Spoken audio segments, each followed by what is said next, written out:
Hi team, welcome along to Easy Restorations, episode 3 of the Honda NH80 Scoot. At this present time I've got the front wheel off. I'll show you how that all goes together in a second. It's quite ingenious actually. And at the moment I am trying to save the wheel bearings, the steering bearings, with my little magnet of attraction. So I'm just lowering this fork assembly down slowly, keeping the top ones where they're supposed to be, so I can then get in there with my magneto like so and pick them out. Now at the moment there aren't an awful lot of bearings, ball bearings in this bottom race, so I don't know what is going on there. There's 2, 4, 6, 8, 10, 12, 14, there's 16, and that is a huge race. That would take up to probably 20, 22, something like that. So why there's only 16 in there, I have absolutely no idea. Right, before I drop the whole lot out, I want to take this top ones out now. So I'm going to lift the whole thing up and try and catch all the runners and riders with the magnet. Okay. 3, 4, 5, 6, 7.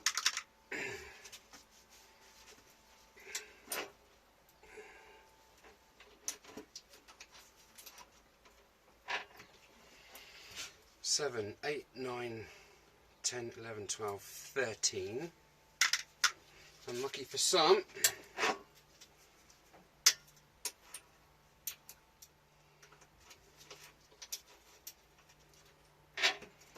Where were we? 13, 14, 15, 16. Oh, come here. 17, 18, 19. Well, there's 20 already. What I say there was in the bottom one, I'll just be able to deduct it from this, won't I?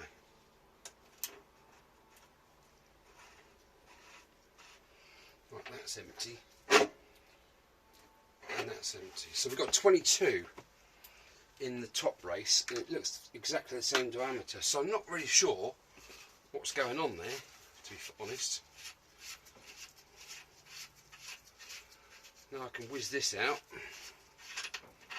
I say whiz.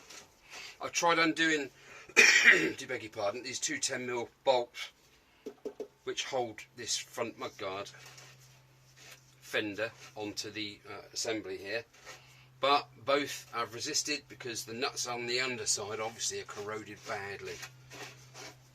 So there we are. So that needs looking at, but I can't really do anything until I've got this out of here.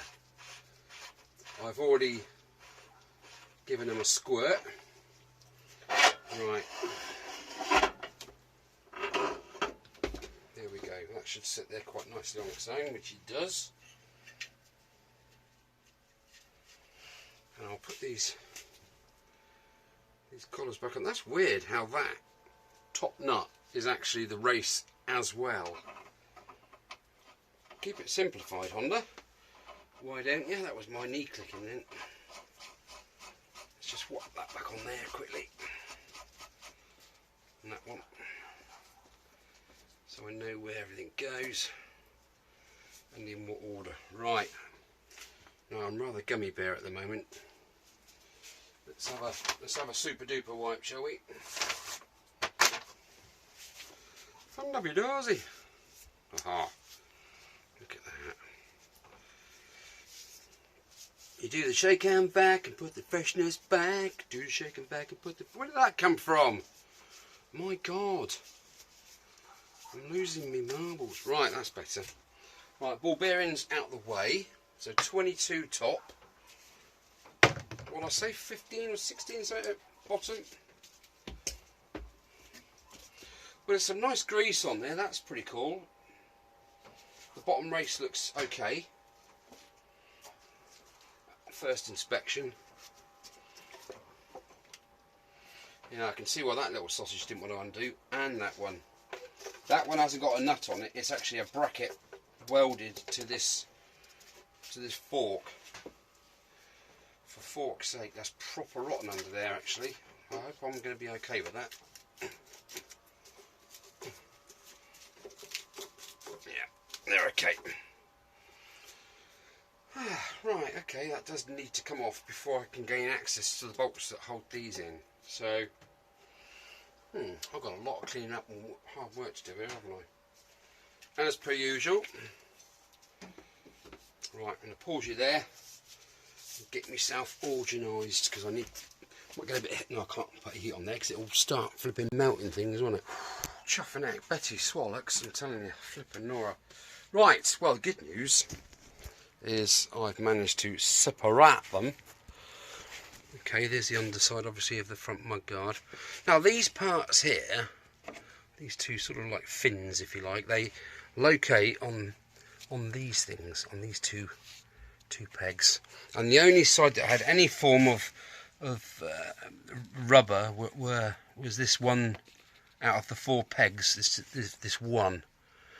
And you can see that is absolutely toast, isn't it? The rest of it's on the floor there, as is a nice little pile of rust there. Anyway, let's have a look. Oh, crap. Oh, for goodness sake, man. There we are. That is one of the fixings. It has a encapsulated, well, I say encapsulated, a tacked on 6mm nut there, which is quite raggedy, but it's saved and it's there. Let's have a bit of a prod around here.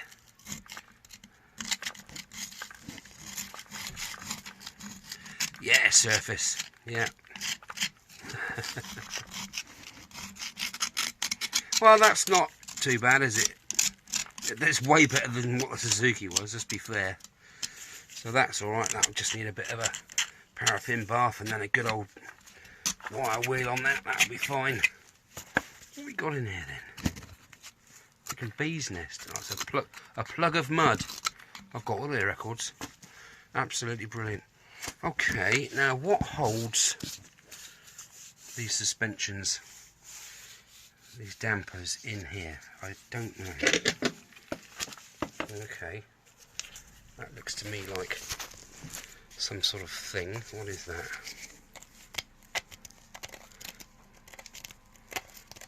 Looks like the end of a bolt. So what have we got here? Oh my god. Oh jeez. What? Oh dear. What are the chances of that coming out? Especially when you can only really get on there a socket or a ring spanner. I can't get my impact gun in there because it's just too junky. Bad monkey. That funky monkey. Brass monkey junkie. Pretty beastie boys. Cool, that's that sorted.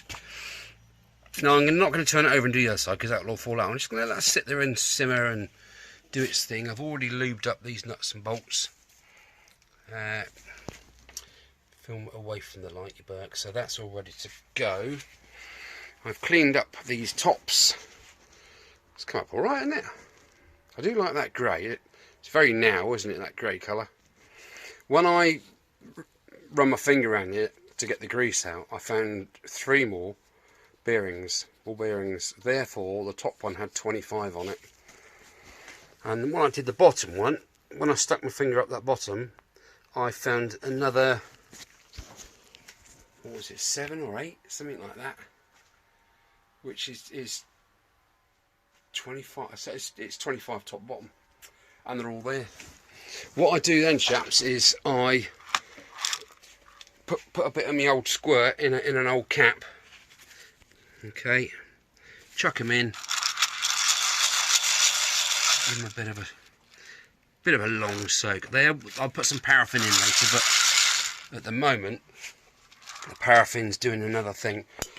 Before I show you the paraffin, what was I going to show you here? Oh yes, top tip time. This little sausage as you can see, is literally just a thin, like one of those brackets that snapped off on the Suzuki. Yeah, that I had to professionally weld back on. And you can imagine, let's have a find the bolt. Where's the bolt, is it? It was that one. Look at the state of that bolt. Literally, it had welded itself together, basically. It joined together in the band. Sing along! Okay, now, bearing in mind, the mudguard is here. So you couldn't get anything sort of in there to grip that whilst using the impact gun to turn it, because you couldn't get these in there, and without those in there, every time you fired it sort of clockwise, it would twist this metal this way and turn it back, and it would twist it that way. I thought, well, that's just going to snap. 2 more goes and that's going to be snap head. So I come up with a cunning plan, and I found out my old 17mm, and I worked out that would go in there like that. Then I caned the old, what do you call it, and that stayed where it is, and the bolt came out. Lovely little tip there.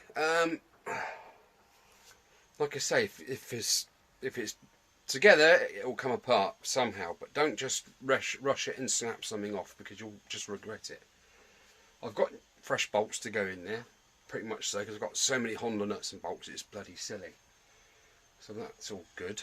Right, where were we? Paraffin. Let's go up and have a look at the paraffin container.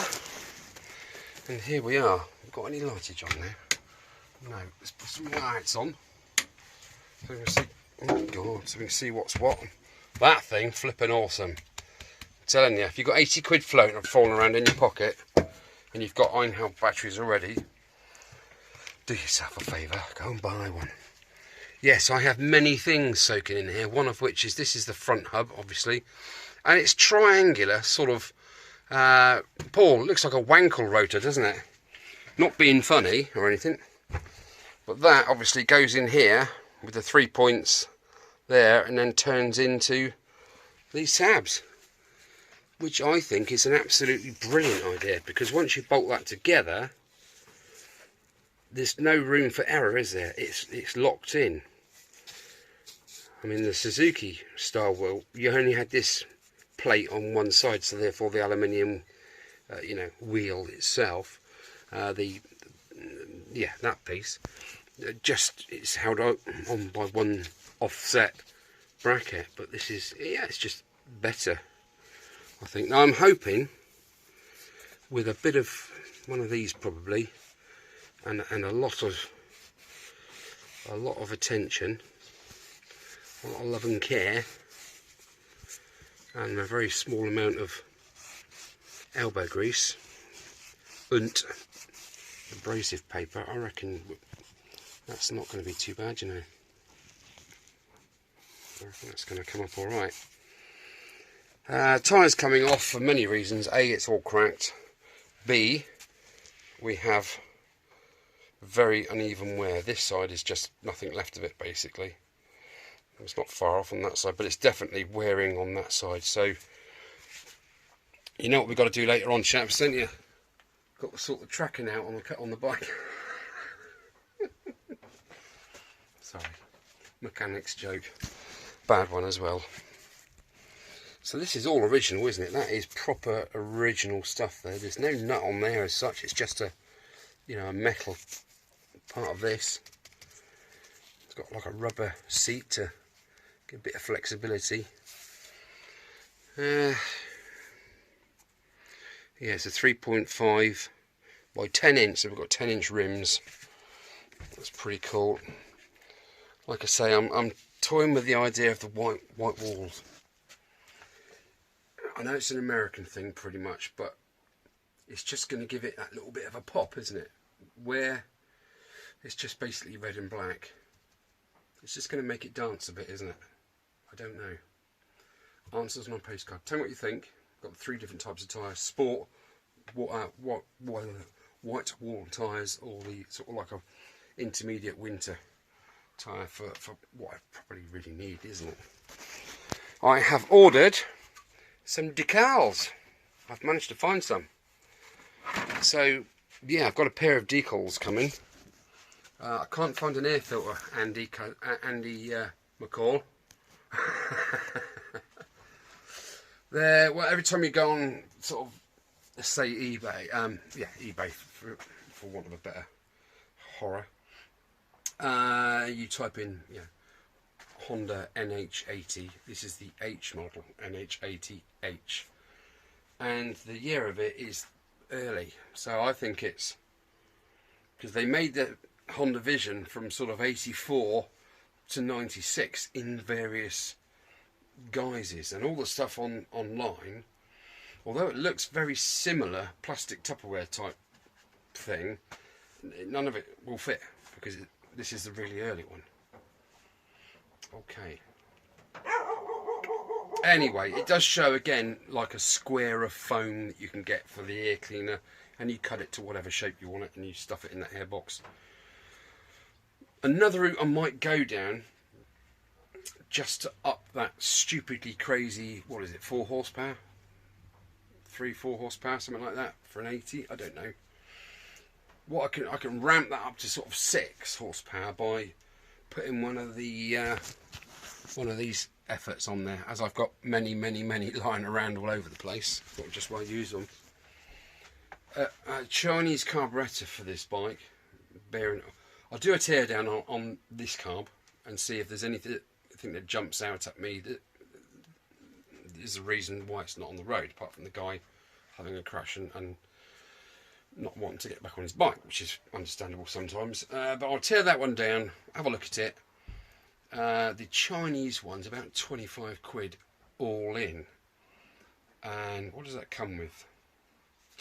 That comes with a little, there's a piece that I've forgotten to memorise, and it comes with this piece off of there. Now, running a free flow air filter like that, you just basically need to upgrade the main jet. So, oh yeah, that was it. It come with one of these cone air filters, like K&N styly.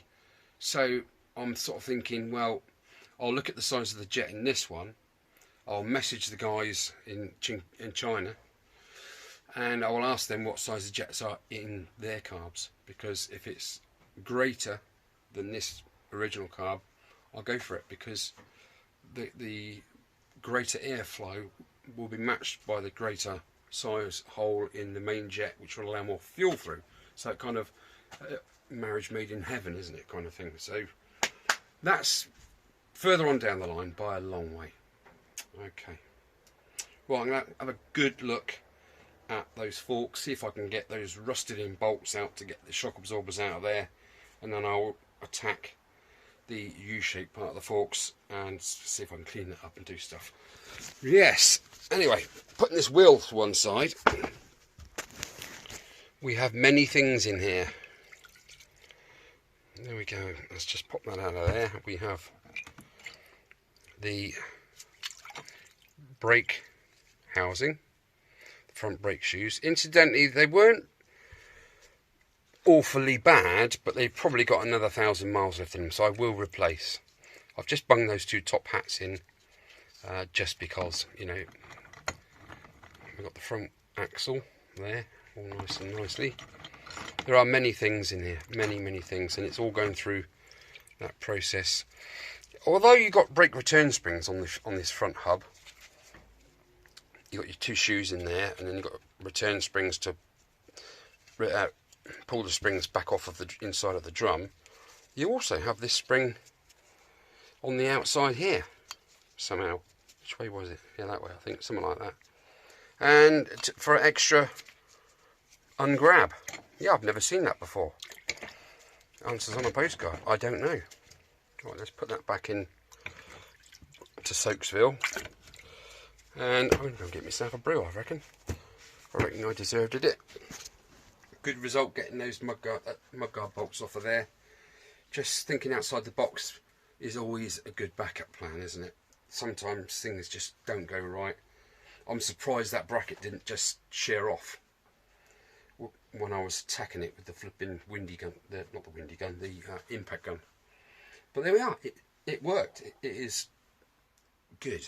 It's all good. Okay, I'm going to get a brew and have a relax. I think it's pretty muggy in this shed. Take care, guys. See you in a bit.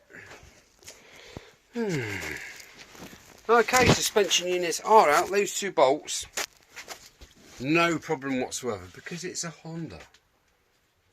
Go on, shout at me. I know you're all shut down. Piss off about Honda. Okay, there's both the springies, the spring and dampener assemblies. There's not a lot of damping going on, I got to say, but then again, I don't know. Yeah, there's no damping at all. It's just they're just basically springs, aren't they? That one I noticed looks a little bit. Oh, for goodness sake, what's the matter with this thing? A little bit scabby, but that's going to have a clean up. Yeah, I told you about the ball bearings that I found, the extra ones. I was just hoovering up the floor because it was getting a bit messy, and I nearly sucked up this piece, which I didn't want to do really.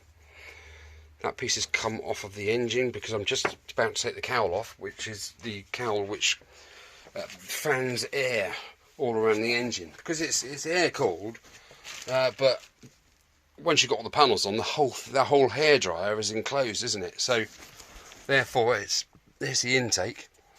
It draws air in here, and then with the fan behind it, oh my god. Ew. Okay, so there you are, that's the intake. It's pretty much like an extractor fan you've got in your bathroom. This thing rotates obviously when the engine's going, and it sucks air in here and blows it around this, inside this housing. Just feeds it through and it goes out the other side. Right, let's see if it turns over right. Well, there's no horrible clunks. Oh, right, let's turn it the right way now.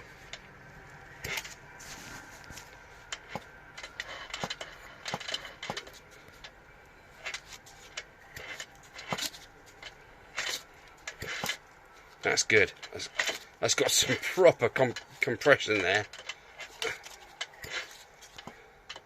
You can hear coming out the exhaust port there. So that's good. Do you know, I've got a real, just whang a bit of petrol in it. Put the electrics back on and then just see if it fires up. Now, I'm still going to wop the head off. It's probably coked up, so I'll decoke that head. That's simple enough to do. Whack it in the paraffin, stipple brush, clean top of the piston off. I'll probably have the barrel off as well, just to see what the piston rings are like.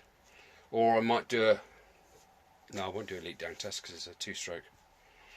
Could have just put some fluid, lowered the piston, put some fluid in there overnight, and see how much is left in the morning. If there's none left, it's all gone past the rings, then it could be worn slightly, but we don't know. But I don't want anything going in the chamber, if you like, in the crank chamber, because you've got seals and things in there. I don't want to ruin any of that with any sort of fluid. Okay, that was proper spider. I was waiting for a tarantula to jump out and stuck on my face there for a second. This is annoying me, what's not focusing. Is that better? That's better. Yeah, it's proper scabby, isn't it? What battery is it? What plug is it? BP BPR6 something or other. Yeah, it's one of them. So, there we go. Now I'm just going to take this tin work off. I think I'm going to need to get to the side of the bike to get that off. I've undone all this other stuff. It's all come away. Got a little locating hook there, which that little bit sits in there. Yeah, that's all good, isn't it? Really? I'm quite happy with that. Okay, or does it suck in air here, guys, and then blow it out here? Answers on a postcard, please. I'm not sure. Anyway, does it matter? We're getting there. I can hear hissing. Where am I hearing hissing from? My compressor, probably. Look, look. Beads of workness. I'm going to go and put my feet up. Guys, you have been posting and private messaging me saying I thought you were going to take it easy after the FZ50. Well, I kind of have. I had a day off, so that's good. Now, my train of thought is that because depression and anxiety, that kind of thing, is unpredictable, because it is. Some people sadly have it constantly. I'm not saying it goes away, but it varies in depth.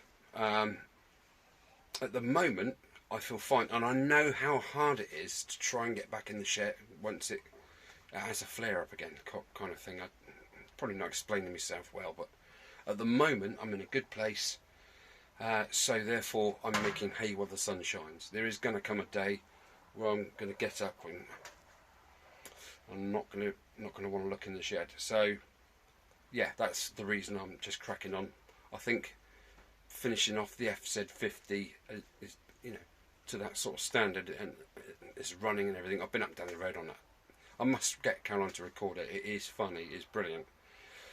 But it's sort of almost on a high, and I'm kind of still coming down off of that high. I'm still getting there, so I'm still happy. So I'm just cracking on. That's it, you know. And I'm hopefully going to be doing a video every Friday for as long as I can possibly keep that up with this Honda build. And after that is the Aerial.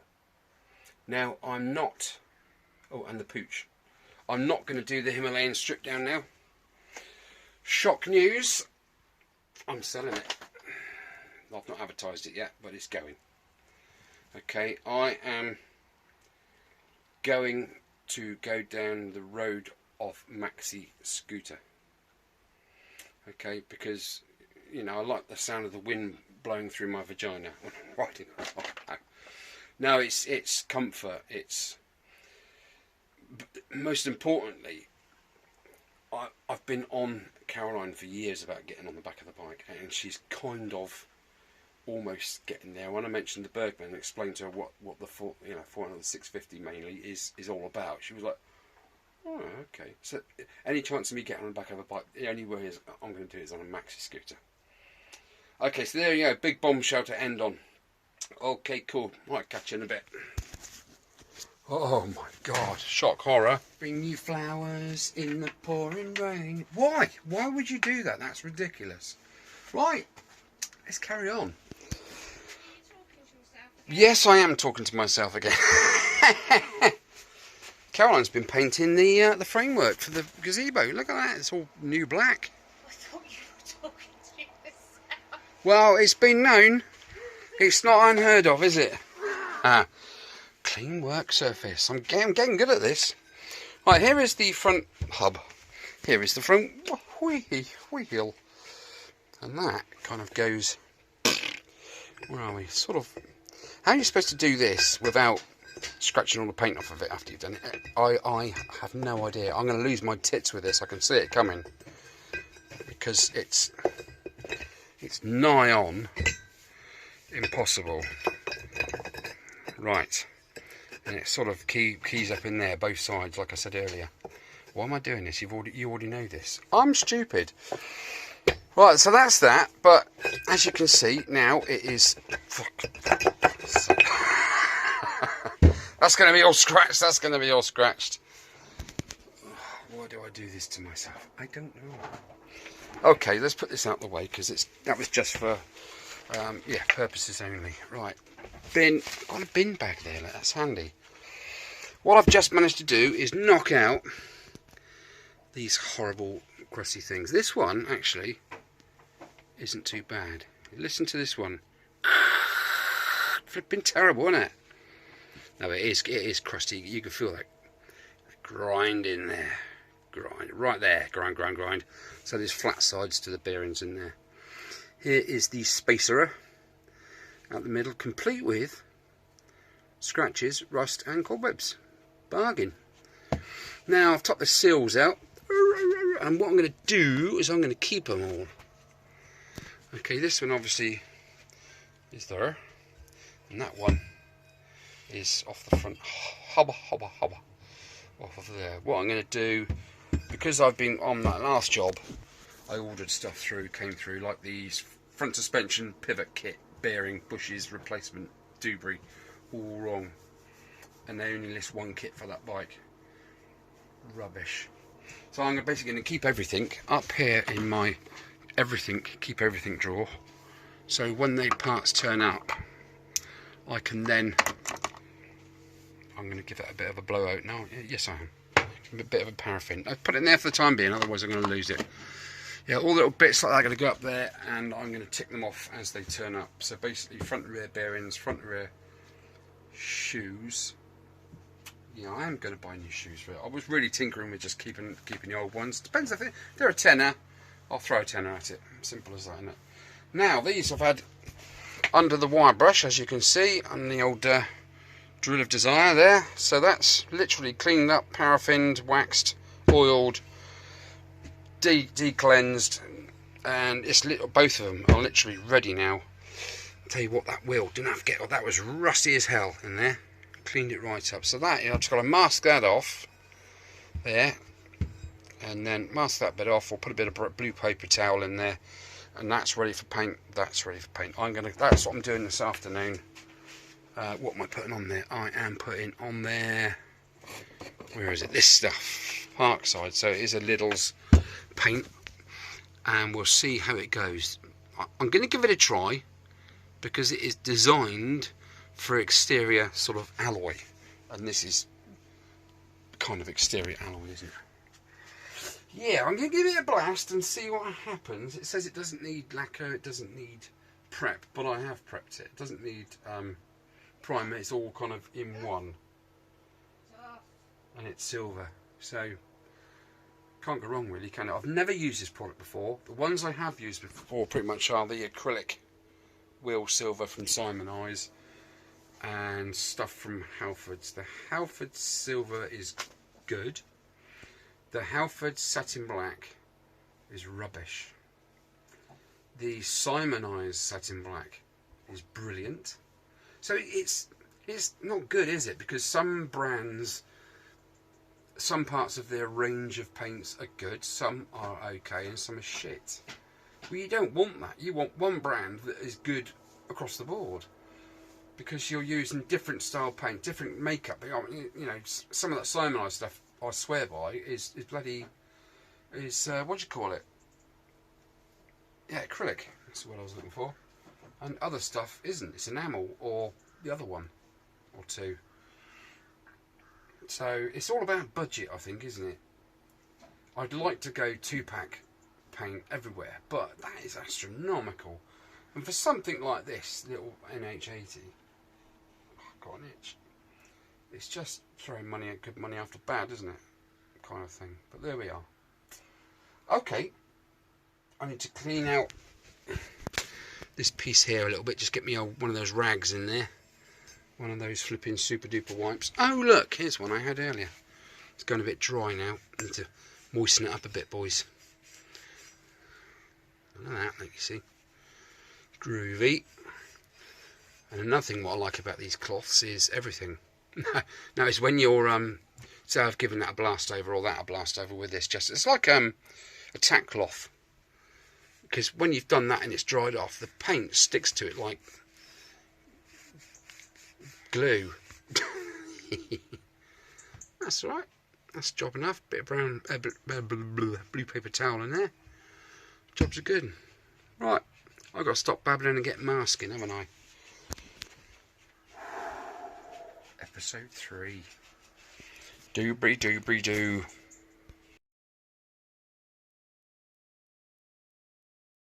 Oh, incidentally, I did mention before, didn't I, that I was going to rig up something that when things go right, we get a bit of a blast. Okay, I have done that now. Ready?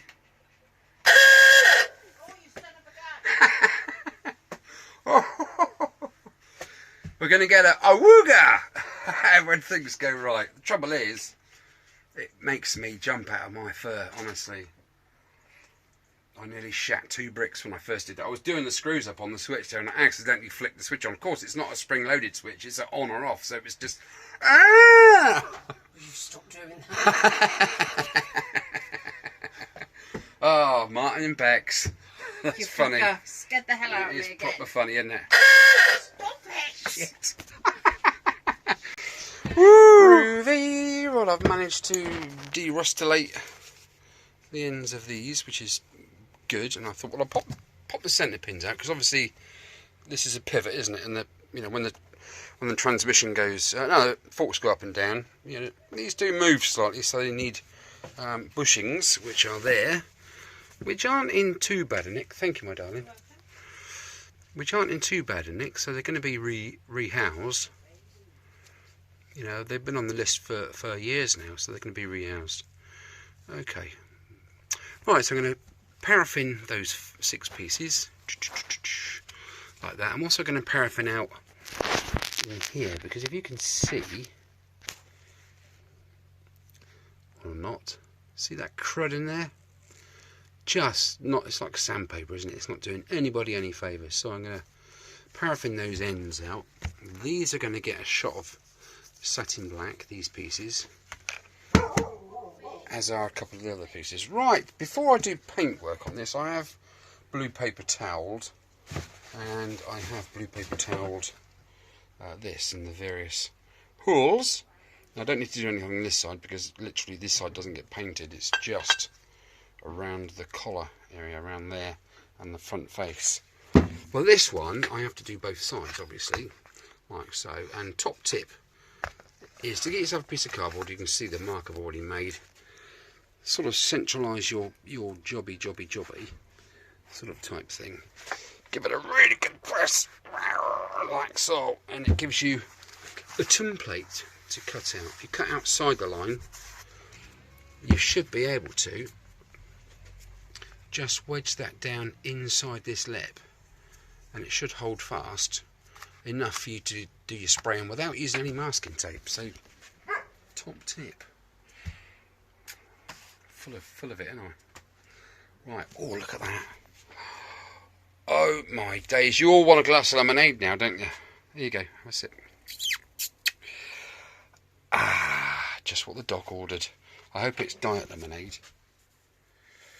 I haven't used my gangbang yet. I need to use that in a bit, don't I?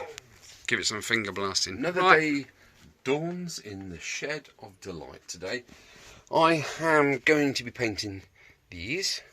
These have been cleaned out now, all nice and lovely jubbly, so I can get those bushes reassembled. They're a bit flea bitten, aren't they? But they'll do. This is the part that's important, not the flange. So, oh, flange, terrible word. So yeah, I can all go back in. I've cleaned these up. So grease. These need painting too. That's the bottom links. That is the suspension really, combined with that. Oh, I can hear Thruxton in the background. Lots of racing going on. Cool. Right, okay, so that's paint, reassemble. I've given this a proper wire brush. And I have noticed someone's changed these old rubber bushes for poly ones. That's cool. So it's poly bushes. No expense spared. Okay, now the one thing was concerning me was in here, in these ends, so we can get a bit of light in there. Because there was huge flakes of like plates of rust, if you like, coming out of there. So obviously that's metal from somewhere. So I really want to put something in these two apertures, just to, like wax oil or something, to stop that water getting in, water ingress, and rotten them for the inside out. It's the last thing we need. And also the two exhaust pipes there, for want of a better word. You see, just want to get something in there to stop that rust going on. That's the last thing we need in there. So I'm going to have a rummage through my cupboard of tins in a little while. because I'm bound to have something in there, like I can squirt up there and in there. I was thinking of getting some of the old crusty rusty, putting my finger over that hole, pouring in there, sloshing around, and then pouring back out into a, you know, back into the bottle, and then doing the same that side. Give it a good 24 hours for that to just do its thing and turn black and stop that rust doing its thing, and then perhaps some expanding foam. What do you think? I don't want moisture in there and then put the expanding foam in, because that will trap in the moisture and it will speed up that rusting from the inside out process, which isn't good. But apart from that, there's nothing really stopping me. Okay, a bolt goes through there, but there's nothing stopping me putting the bolts back in. That's these ones, putting them back in, doing that up, putting a bit of grease on them first so that nothing sticks to them, and then expanding foam and doing the rust treatment on that piece. What do you think, guys? Comment below. Let me know whether you think that's a good idea or not. Obviously, if the bike ends up in a river, it will float because it's got expanding foam in the forks. It's just one of those things, isn't it? And also, whilst I'm at it, it's doing the same thing there, because it's all hidden by all the Tupperware. It's like the Achilles heel for fully fared bikes, isn't it? You can polish the outside, but unless you take all the plastic off and maintain your bike regardless, it's going to rust. End of story. So I do suggest thoroughly, if you have a bike that's a scooter, or you know, something along those lines, a fully fared bike, just take them off once every 6 months and have a real good root around with a screwdriver, poke in the metalwork, see if it's rusty, see if it'll go through. You don't want that, and a stitch in time saves 9, doesn't it? And money. So yeah, I am going to do something with these forks. Look, have any of you guys done expanding foam in things like that? Let me know.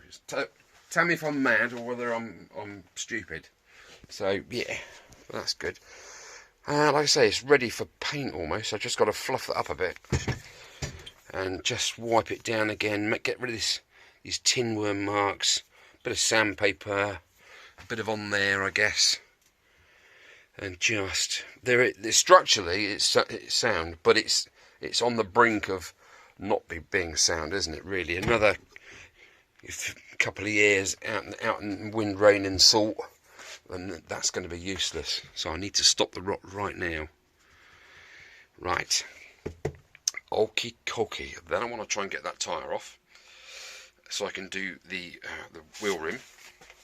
But first, I'm going to wheel this outside on one wheel, so I can drain off this tank, so I can get the tank out of the way. Once I've done that, this one bolt holds the whole engine in stand onto the frame.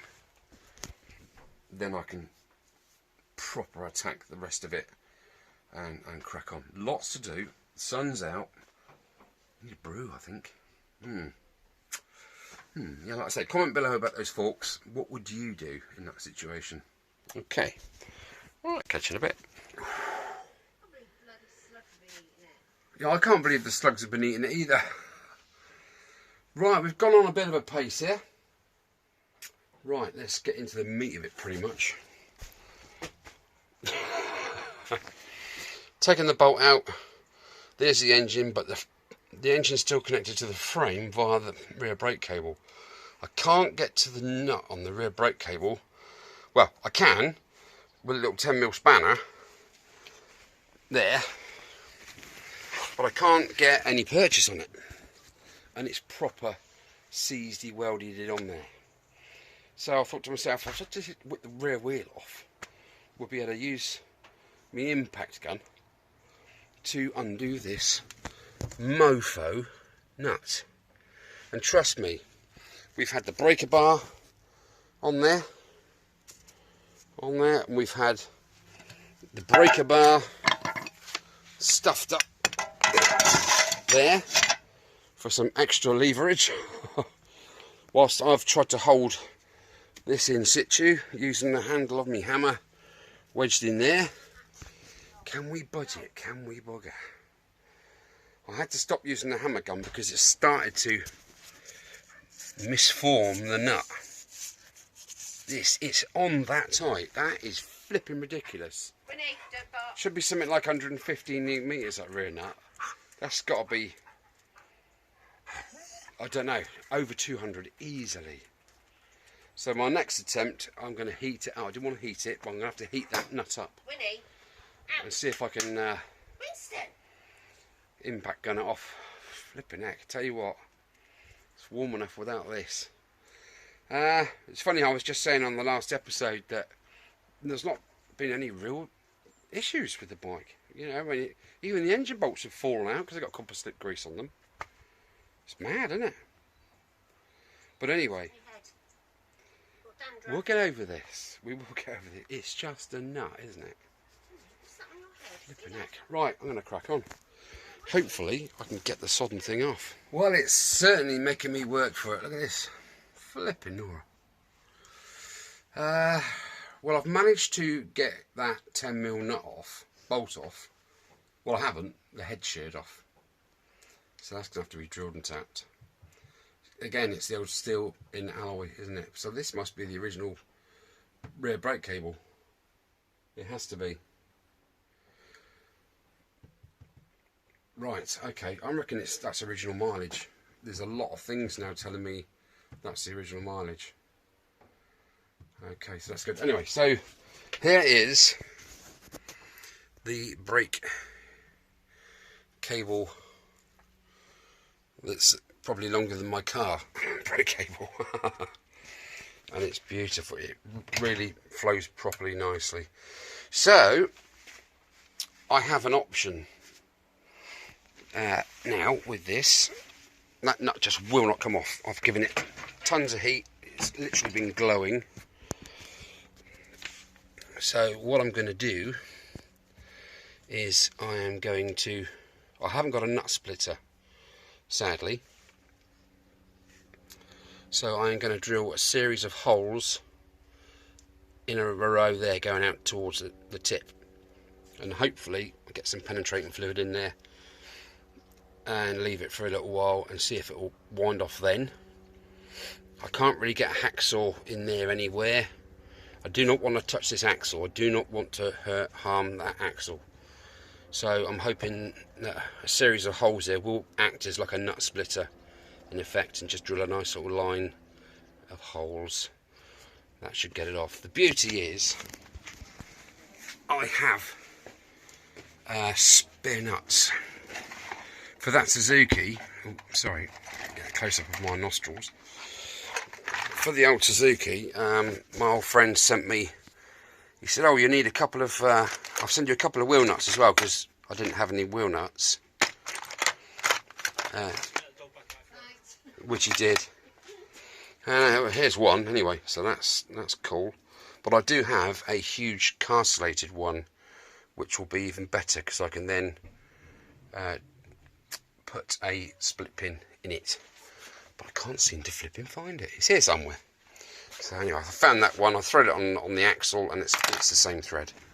So that's good. Let's pop that back in where it belongs. I've got to get used to putting things back where they're supposed to go. Look at this, look, flipping heck. Oh my god. This is throwing up a bit of a challenge, which is nice, isn't it? Something to do. Oh, I've got the old fan off for the engine, and it's in there circling because it's pretty stonked up. I'll give that a bit of a scrub it up in a minute. I have had all that back on the drill buffer there. What else did I do? I've cleaned up this part of the throttle cable. It's the original cable, obviously, and I can then put a nice coat of grey on there to tidy that all up. I cleaned up this fuel sensor, and what I was in the process of doing, oops, let's get some light on it. What I was in the process of doing, there's the old coil there, so there's full, and as the fuel goes down, it lessens the resistance on that. No, it increases the resistance, doesn't it? Because there's the contact there. So up here, no resistance. Down there, loads of resistance. So I did get my tester out to do the resistance test. So I've yet to do that, just to make sure that it works. Because I did notice, I was upstairs yesterday, up in the loft, fannying around doing something, and I came across the speedo, and the fuel gauge is just stuck about 1/4 of an inch up off of empty. So I'm hoping that, well, I'm not, but it's going to give me a false reading. It's going to give me a bit of reading and then nothing. Do you see what I mean? Where that needle stopped at. But there we are. So I could get that going again. There's a little cover that sits over all that gubbins in there. So the thing is, you could bend that copper arm down so it's putting more pressure on that silver grid, and it's spring loaded there. It's tensioned perfectly, because if you put too much, if you do increase that, the chances are that copper arm or the actual silver cable wire will cut through it, won't it, if it's too much pressure. So just want to test it in a minute and see how we're getting on with that, and see if it needs fingering around with. So flipping heck, I'm going to have to get the brolly out in a minute. I'm right out of wanks actually in the fridge, so that's a shame. Mind you, I think I've got a bottle of cock in there, and that might do it, cool me down a bit. Right, let me crack on then, see how we get on with this flipping wheel nut.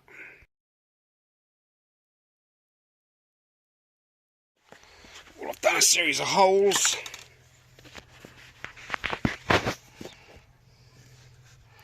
In the bolt itself. Let me put some light on it. Why are you not focusing? You've done a series of holes there. One right in there. Where are you? And 1, 2 there. And I've sort of opened up, but it's still making a fuss. Let's see if I can give it another whackaroony with this.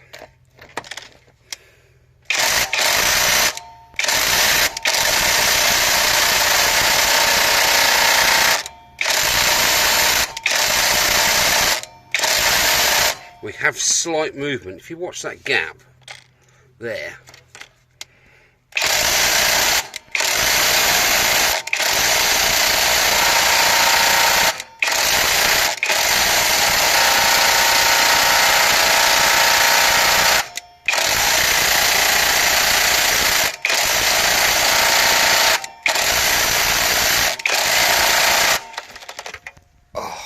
am I doing something wrong?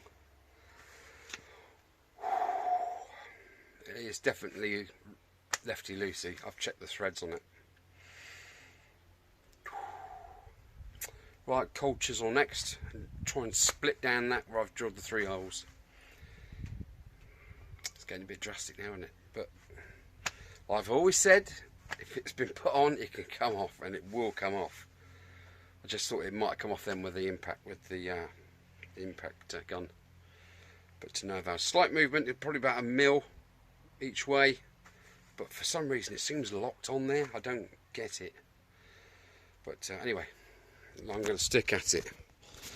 Literally 30 seconds later, here we have it. Cold chisel and club hammer number 3 to the rescue. Make sure you've got a decent point on your cold chisel.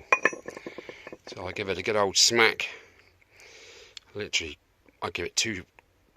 The first smack pretty much did that. I'll give it another huge whack. Put the windy gun on there, the impact gun. Woo! Straight off. So there we have it.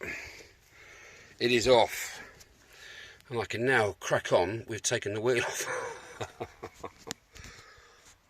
Look, I've got a flipping leak. Leaking, man. Alright, happy bunny now. Sometimes you have to really resort to not having kid gloves and just go at it, hammer and tongs or hammer and chisel. that was the last resort, wasn't it, really? Short of, yeah, blowing it up with a tomato. I don't know. Yeah, crikey. Well, I'm going to set about paraffining this frame whilst it's in the tray. Why is that not focusing? Or is it? It's not, is it? Bloody hell, Baldrick. Anyway, I need to crack on with the paraffin, get that main stand off, get all this out of there, and see what we're left with, and give it a proper clean. And then perhaps I can just give it a bit of a rub down, and get some grey on it. Oh, that was a challenge. I like a good challenge, but sometimes you just want it to go easy. And I said earlier, it's just gone too easy so far. So, too easy. So I was due that. That's fair enough. Right, catch you in a bit, guys. Right, before I take this lump into the shed, I thought I'd just drill this hole out. It's not bad for central, is it? That is M6 thread, and I've gone in there with a 2.5 drill bit. So I need to open it up till about 4. I'm just going to keep going now with the 4mm drill bit and get that done. I've got the tin work off the engine. That little lump. Got the reeds out. Tell you what, this is why I'm thinking it's genuine mileage. Although the bike's in a hell of a state. Look at that. It just looks flipping brand spanking new, doesn't it? No sign of wear on those flaps. Ooh, misses. Proper nice pair of flaps. Sorry. Ah, dear. There's the tin work. So I'm going to give this a bit of a paraffin bath in a second and see what I can do. It's like an old lawnmower, doesn't it? You know, give that a bit of a sprucey goosey. Okay, I'm trying to get, or I was trying to get this pump off, but that nut now and the axle, the stud that it's sat on, just spins. So I don't know if there's a nut behind there, and so does this one here. See what I mean? Just spins, and I can feel something going around at the back there, but I don't know what it is. I hope it's not something that's just cracked off. That won't be any good to nobody, will it? Okay, right, leave me to it. I'm, like I say, going to carry on drilling that and tapping that new thing out to a new 8mm bolt, and then get everything inside in the paraffin cleaner. You know, proper clean up, get the things in the appropriate drawers in there, and then get some tea. I think I've earned it. Beautiful day. Luckily the sun's gone round now, so I'm in a bit of shade now, which helps. Goody. Well, good afternoon, peeps. How are you? It is easy again. Shed, fan, very hot. Alright, I've been doing lots of stuff. Oh, by the way, I've had a message from YouTube. Can I censor myself? Yes, of course I can. Right. Lots to do, lots to talk about. I've got about 10 minutes to round up this episode 3 to make it an hour-ish long type stuff. Yeah, do you remember with our first episode, I put a battery on and I tried to press the starter motor button and nothing happened. And then I went across the relay with a screwdriver just to make sure the starter motor was working, and it did. Do you know why it didn't turn over on the button? It's one of those little niggly things because nothing was really unplugged apart from the indicators. That's not going to affect it. It was one of those 3 o'clock in the morning sit up in bed moments. It's a scooter. If it started straight away, the rear wheel would be going round. You had to pull in the rear brake lever. That's what's got. It had that little latch on it, that little lock mechanism. So it would never have fired up without me pulling in the brake lever. There you go. Right. Okay, but you can see where we are so far. We are literally down to bits and pieces. Bits and pieces. Dave Clark 5, sir. I've yet to give this a clean. basically a degrease. I don't think it's going to take a lot, to be fair, to get this back to how it should be, in all honesty. I'm going to put it back in its green tray for a little bit, and just get the old tickling stick and a bit of paraffin, and just see what I can bring that up like. Not really sure, to be fair, what to do. I might just give it a slight rub down if it's in a rusty bit type stuff. I've got a bit of welding to do on there, haven't I, to weld that peg back on. I'm going to buy a new spring because it's just rusty, and there's not a lot I can do about that, unless I have a spare spring up here in my spare spring box. Well, that one looks nice. Might try that. Right, so that's the frame sort of kind of sorted out. I need to re-rivet on the plates. Apparently, you're supposed to use proper Honda rivets for that, but I'm sure no one's going to notice, are they? It is a 1990 NH80H model. I got the number plate down and the logbook, and I checked it out. So I needed to know personally for ordering things like, you know, wheel bearings, wheel seals, the engine sort of seals and gasket kit and things like that. I don't want to order the wrong parts. Am I going to break the engine down? I don't know. I think episode 4 I'm going to begin with trying to get a compression test done on it. I have the tools. I think what I'll do is I'll get the old impact gun, whap a 14mm on there, and spin the engine over whilst I have obviously my tester in the top of the head, which is there. Okay, and just see what happens. See what I've got there. I've not really any idea what sort of compression it's supposed to be. If anyone knows, drop me a comment below, please. I will Google it shortly and just find out. Rear shoes are fairly okay, in all fairness. There's a load of thickness on this, so they're going to be redone as long as they don't come off of the back plate. Sometimes when these shoes go crusty, the glue becomes unstuck. Do you know what? It's not really worth gambling, is it? I don't know how long they've been in there. I think they're originals. I will find out when I look at the castings closely for figuration on there. How this differs from the old Suzuki engine is that this gearbox cover, if you like, behind there on the FZ50, it was all gears, wasn't it? Double clutch for the 2 gears, lots of stuff, chain driven basically, wasn't it? This is the old V-belt driven, so it's got a variator in there, and that kind of thing, and a clutch on the rear wheel. Should be clutch in here type stuff. So big difference really. The main difference is there's no oil behind this cover, so that technically shouldn't need a gasket, so that's good. I've got my eye on a gasket kit just in case I want to. There's literally no compression. You need compression for many reasons. The biggest reason of all, it won't work without compression. So if the crank seals are getting a bit, I should be able to tell via the compression tester.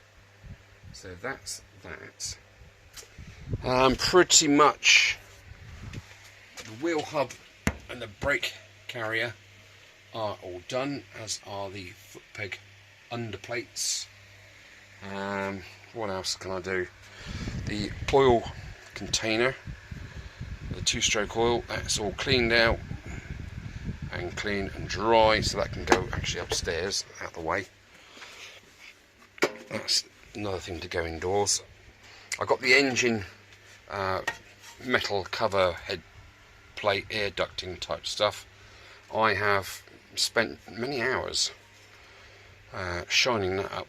That's what it was like initially, so you can see how much hard work's gone into that. I'm going to rust treat that with some rust heat paint type stuff. I've got some over there.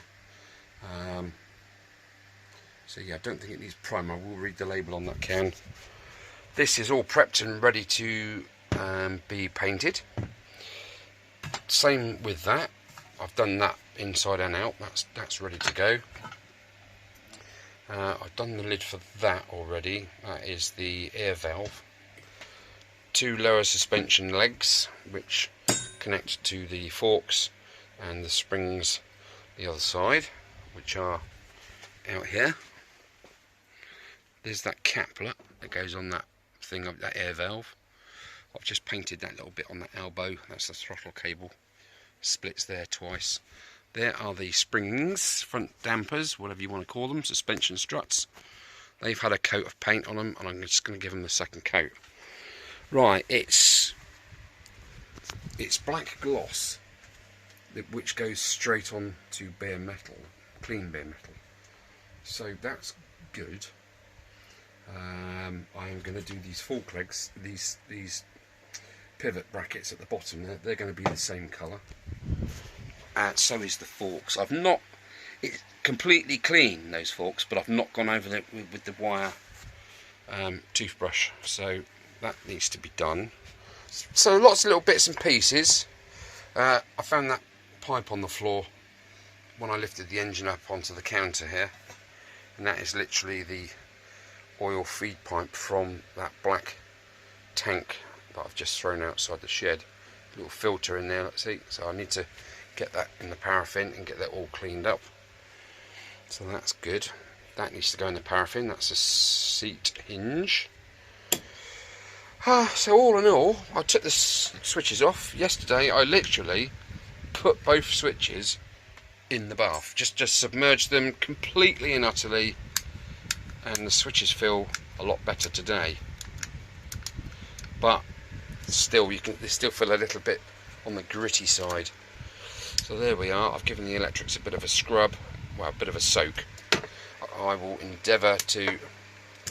That's still a bit stiff. I'm not sure if that goes, if you have to press it up or down to switch it over. It just seems to be 2 different levels in there. I will find out when I take these apart. I'm not going to paint these. I am literally going to put a little tiny bit of cutting compound on the buffing disc on the bench drill and just buff them up and see what happens. Oh, the levers are showing their age. That the paint's come off at the end. This is obviously the right hand side. You can tell which way the bike fell over. There's a left hand one. So yeah, it's character, isn't it? That's what it is. So that's something else to do. Now, before I take that cover off to get into that variator and drive belt kind of thing, I'm going to try get the brakes off. I'm going to try and clean this and remove the starter motor and give that a good restore. I'm going to give it a good once over. I want to clean that because I don't want any of that crud going inside that gearbox area there. So if I get all the crap off of it first, I should be fine for taking that cover off and inspecting the insides. I will change the V-belt, path of course. Yeah, it'd be interesting to see if it's the original belt, wouldn't it? I think it's only done that many miles. I really do. Where's those bolts? Everything I've taken off, I've had one snap bolt, and that was there, which I've drilled out. I've yet to tap it. That holds the brake cable against the. It clamps the brake cable effectively. Pretty much the same as the old FZ50 brake cable. I had to make a little plate up for that, didn't I? So yeah, all in all, we are kind of getting there. But like I said, the bolts that I'd taken off, underneath the rusty head, it's absolutely brand new. Absolutely brand spanking new. So I don't know. One thing I was scratching my head about yesterday was when I battled to get this flipping wheel nut off of here. When I took it off, it was absolutely covered in copper slip grease. Now, am I right in saying that copper slip grease is grease with tiny bits of copper in it? Because it really gripped, and it wouldn't. That was the thing that was holding it on. So it wasn't rust or anything like that, or being done up too tight or whatever. It was just that grease. I had a nightmare getting it off. As you saw, I had to drill the flipping thing off and then cold chisel it. So it sort of got me thinking, perhaps when I reinstall, I'm going to put molly grease on that spline shaft, which you should do anyway on spline shafts, going back to my DeVille days. Yeah, not a lot really left to talk about apart from getting my finger out. Oh, I need to do the two wheels, don't I? That's the front wheel, obviously. Not too bad, but if you look at the rear wheel where all the crud crap flies up, yeah, that is actually like 3mm thick on every one, so you can see how much more extra crap gets thrown onto that rear wheel. I think I'm going to go for white wall tyres. I haven't seen your comments yet about which type of tyre to use, because the video's not going to be out. You're not going to see it until I've finished making this video. That'll be episode 2 of this series. Okay, right, I'm going to go and de-tape myself and go and have a brew. Something to eat. I'm pretty tired, to be honest. That doing all this stuff takes absolutely... I know nobody's ever going to see that, but I know it was there. I know it's rusty, and that rust won't get unrusty on its own. So, sort of kind of future-proofing it, really. Just making it's the detail. I think it's the OCD in me. I can't put something back on the bike that's covered in rust. I just can't do it. Simple as that. Right, so I've got to do this painting this afternoon, get that out of the way, let that dry, give that a good 24 hours, then it'll go upstairs with the rest of the stuff, and then I have the engine cleaning to concentrate on, and these two electrical brakey, clutchy type levers, brake levers, not clutch, you spastic person. Fuel tank, I'm still not sure what to do with that, to be honest. I think I'm just going to lightly sand them rusty patches, treat it with the old crusty rust stuff. I'm not going to wire wheel that one and repaint it, because I don't want to get rid of all the old stickers, because they're genuine, aren't they? Right, that's it. Anyway, I hope you liked episode 3. Drop a like and a thumbs up if you like. Thank you very much, if you would be so kind. And I'll see you guys in episode 4, where it will be pretty much working on the engine, seeing what's what. We've got to do some exploratory work first, and then it's either a breakdown completely, gaskets, new rings, see what the piston's like, get the bore honed just to rough it up a little bit, and yeah, go from there. Parts are kind of available, the basic stuff, but some parts I've not found. So anyway, right, take it easy guys, hope you're keeping well. Lots of hugs out to everybody, and thank you for your comments. See you soon.